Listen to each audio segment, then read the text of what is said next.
சென்னை உயர்நீதிமன்ற வளாகத்தின் பாதுகாப்பை பலப்படுத்தும் வகையில் ஒருங்கிணைந்த பாதுகாப்பு ஏற்பாடுகள் தீவிரப்படுத்தப்பட்டுள்ளதாகவும் அக்டோபர் 10 முதல் இந்த முறை அமலுக்கு வருவதாகவும் போலீஸ் துணை கமிஷனர் அன்பு தெரிவித்துள்ளார். டெல்லி உயர்நீதிமன்ற வளாகத்தில் நடைபெற்ற குண்டுவெடிப்பு சம்பவத்தை தொடர்ந்து சென்னை உயர்நீதிமன்ற வளாகத்திலும் பாதுகாப்பு பலப்பட்டுள்ளது.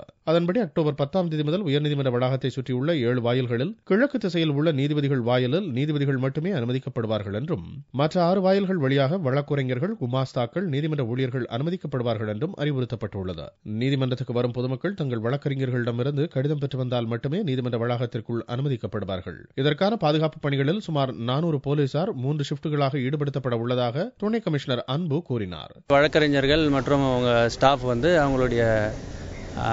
அவங்க உயர்நீதிமன்ற செக்யூரிட்டி கமிட்டியோடைய டைரக்ஷன் படி அவங்களுடைய ஐடி கார்டை காட்டிட்டு அவங்க கேட்டில் உள்ள நுழையலாம்.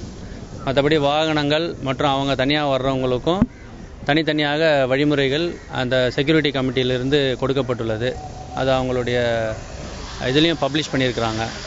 அதுபடி அவங்கெல்லாம் நடந்துக்கணும்னு நாங்கள் காவல்துறை சார்பாக வேண்டுகோள் விடுத்திருக்கிறோம். இதில் உங்களுடைய ஒத்துழைப்பு மற்றும் வழக்கறிஞர்களுடைய ஒத்துழைப்பு மற்றும் பொதுமக்களுடைய ஒத்துழைப்பை காவல்துறை சார்பாக நான் கேட்டுக்கொள்கிறேன். ஏற்கனவே சென்னை உயர்நீதிமன்ற வளாகத்தில் நடைபெற்ற கலவர சம்பவத்தை தொடர்ந்து இதுபோன்ற பாதுகாப்பு பணிகள் தீவிரப்படுத்தப்பட்டது.